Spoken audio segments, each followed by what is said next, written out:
ओम शांति। तो बाबा कहते कोई तो बहुत अच्छी सर्विस करते हैं, कभी भी कहाँ उन्हों का बुद्धि योग नहीं जाता। हाँ, पहले जाता था, अब खबरदार हैं। बताते हैं बाबा, अब मैं खबरदार हूँ। आगे बहुत भूलें करते थे, समझते हैं देह अभिमान में आने से भूलें ही होंगी, फिर पद तो भ्रष्ट हो जाएगा। किस में आने से भूलें होंगी भगवानी बहन? देह अभिमान में आने से भूलें होंगी, फिर पद तो भ्रष्ट हो जाएगा।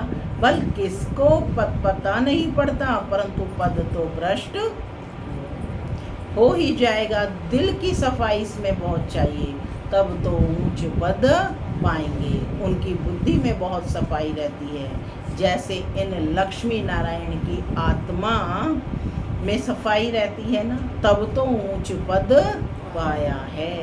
कोई कोई के लिए समझा जाता है इनकी नाम रूप की तरफ वृत्ति है, देही अभिमानी होकर नहीं रहते हैं, इस कारण पद भी कम होता गया है।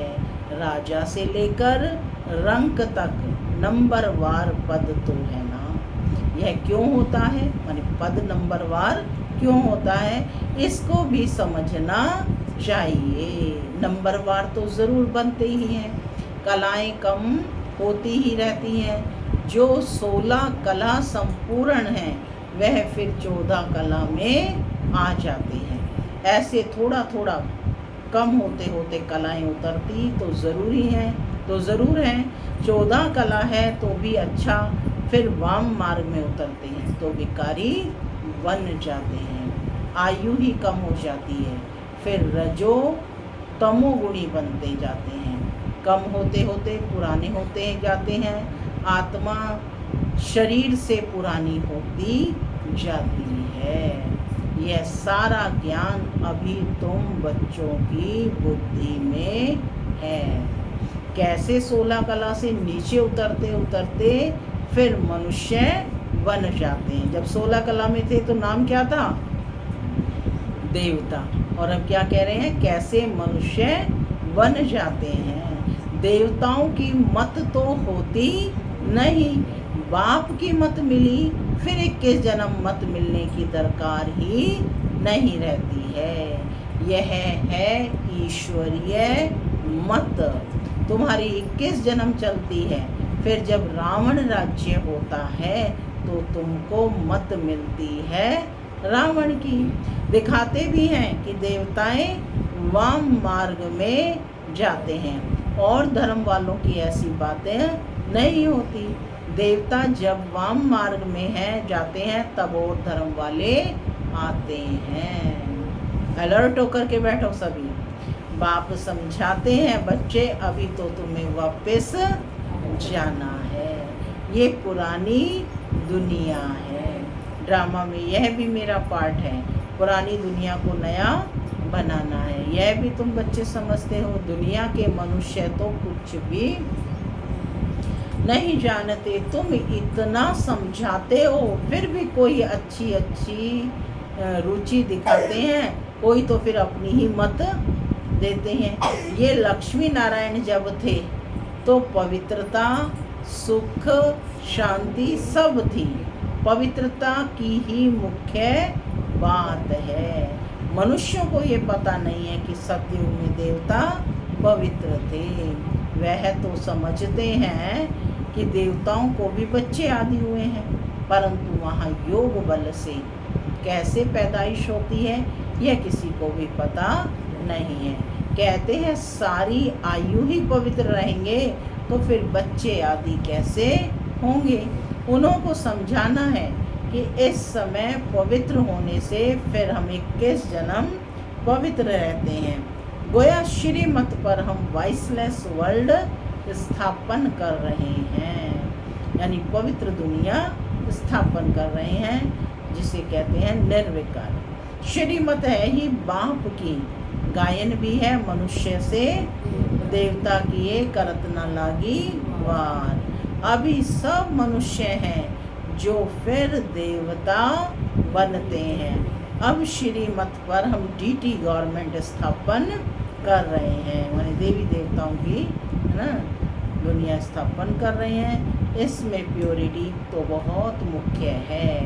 आत्मा को ही प्योर बनना है, आत्मा ही पत्थर बुद्धि बनी है। एकदम क्लियर करके बताओ। बाप ने ही सतयुगी डीटी गवर्नमेंट स्थापन की थी, जिसको पैराडाइज कहते हैं। मनुष्य को देवता बाप ने ही बनाया। दया बहन क्या कहा बाबा ने?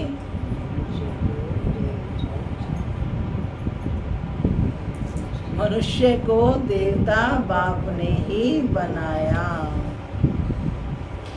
मनुष्य थे पतित, उनको पतित से पावन कैसे बनाया है? बच्चों को कहा मामेकम याद करो तो तुम पावन बन जाएंगे।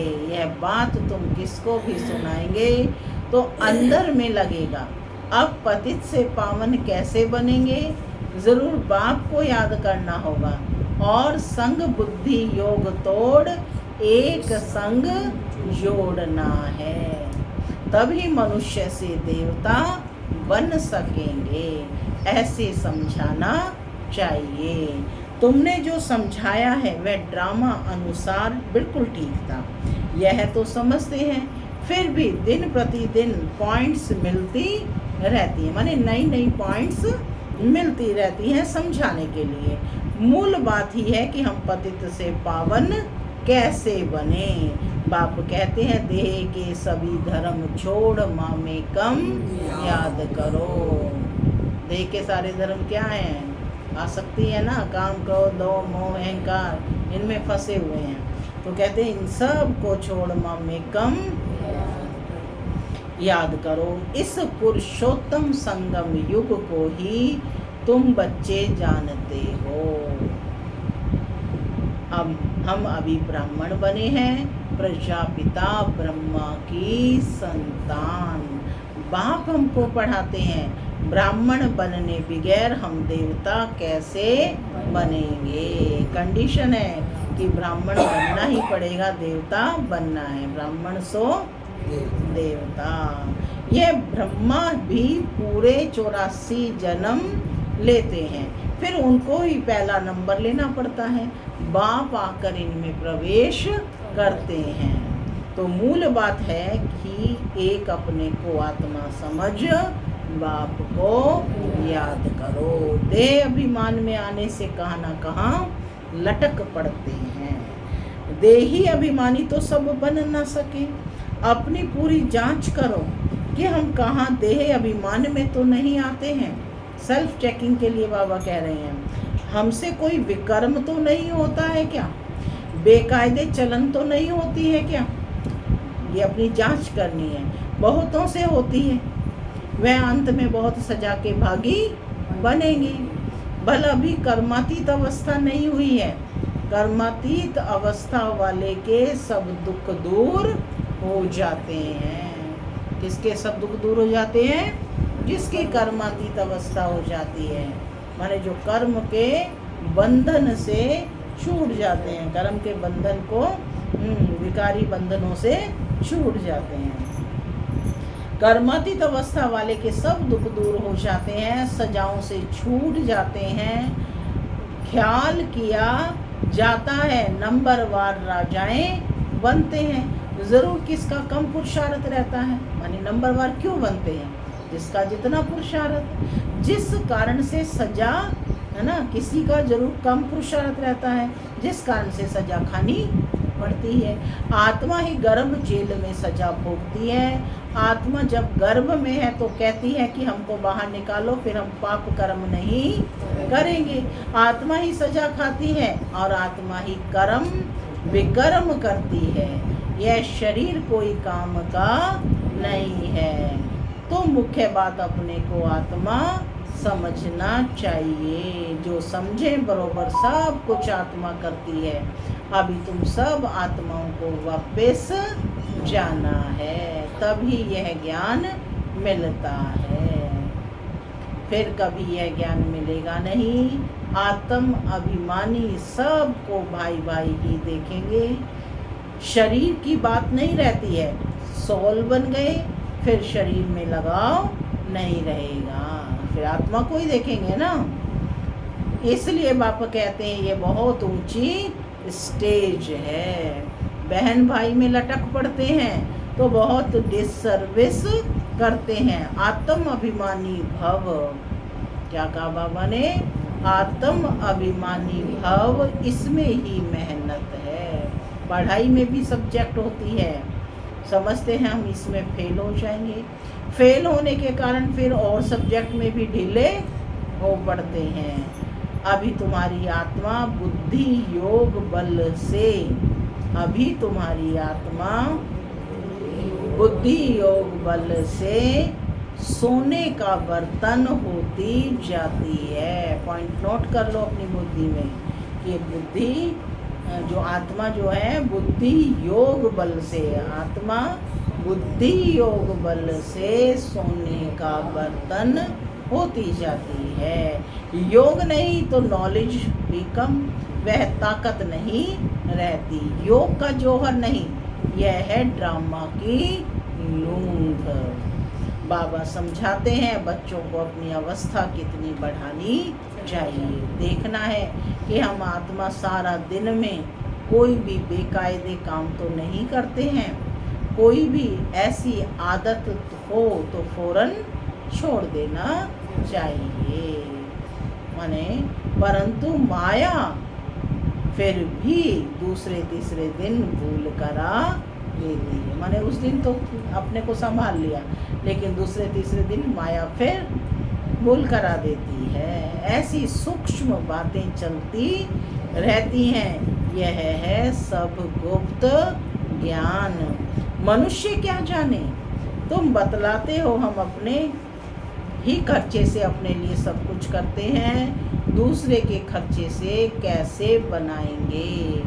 इसलिए बाबा हमेशा कहते हैं मांगने से मरना भला, सहज मिले तो दूध बराबर, मांग लिया सो पानी। मांग कर कोई से लेते हो तो वह लाचारी काशी कलवट खाकर देते हैं, तो वह पानी हो जाता है। काशी कलवट खाकर देते हैं माने सजाएं खाकर देते हैं। खींच लिया वह रक्त बराबर। कई बहुत तंग करते हैं, कर्जा उठाते हैं तो वह रक्त समान हो जाता है। कर्जा लेने की कोई ऐसी दरकार नहीं है। दान देकर फिर वापस लिया, दान देकर फिर वापस लिया। किसने लिया था? सब कुछ दान में दे दिया, लेकिन फिर वापस लिया किसने लिया? राजा हरिश्चंद्र का। उस पर भी राजा हरिश्चंद्र का मिसाल है। वो सारी चीजें उनको फिर वापस दे दी गई थी ना, लेकिन कोई और दे सकता है मनुष्य? केवल भगवान ही वापस दे सकता है। कभी आज तक भी किसी के हाथ में पैसा चला जाए तो वो भी वापस नहीं करता, और यहाँ तो पूरा का पूरा बाबा ने वापस कर दिया। तो कहते दान देकर फिर वापस लिया, उस पर भी हरिश्चंद्र का मिसाल है। ऐसा भी मत करो, हिस्सा रख दो जो तुमको काम भी आए। बच्चों को पुरुषार्थ इतना करना है जो अंत में बाप की ही याद हो, और स्वदर्शन चक्र भी याद हो। अंत में किसकी याद हो? बाप की याद हो और स्वदर्शन चक्र की याद हो, तब प्राण तन से निकले, तभी चक्रवर्ती राजा बन सकेंगे। ऐसे नहीं पिछाड़ी में याद कर सकेंगे, उस समय ऐसी अवस्था हो जाएगी। नहीं, अभी से पुरुषार्थ करते करते उस अवस्था को अंत तक ठीक बनाना है। ऐसा ना हो कि पिछाड़ी में वृत्ति कहाँ और तरफ चली जाए। याद करने से ही पाप कटते रहेंगे। तुम बच्चे जानते हो पवित्रता की बात में ही मेहनत है, पढ़ाई में इतनी मेहनत नहीं है। इस पर बच्चों का ध्यान अच्छा चाहिए।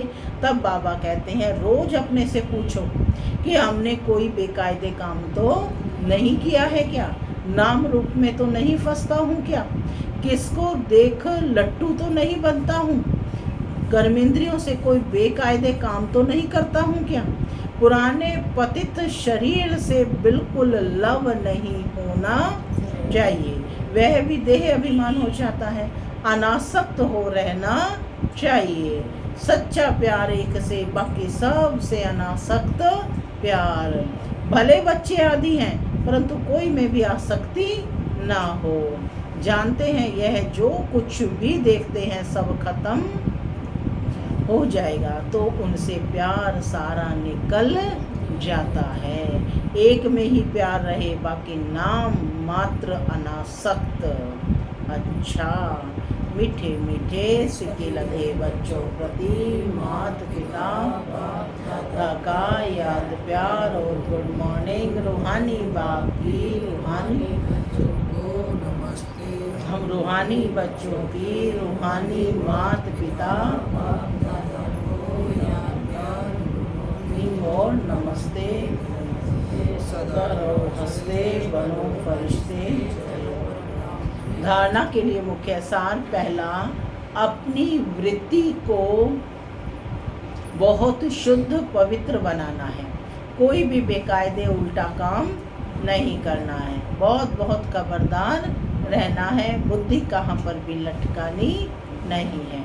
दूसरा पॉइंट है, सच्चा प्यार एक बाप में रखना है, बाकी सब से अनासक्त नाम मात्र प्यार हो, आत्म अभिमानी स्टेज ऐसी बनानी है जो शरीर में भी लगाव ना रहे, माने अपने शरीर में भी लगाव ना रहे, हर एक को आत्मा रूप में ही देखना है। आज का वरदान है, स्वराज्य के संस्कारों द्वारा, स्वराज्य के संस्कारों द्वारा भविष्य राज्य अधिकार प्राप्त करने वाली, भविष्य राज्य अधिकार प्राप्त करने वाली तकदीरवान आत्मा भव।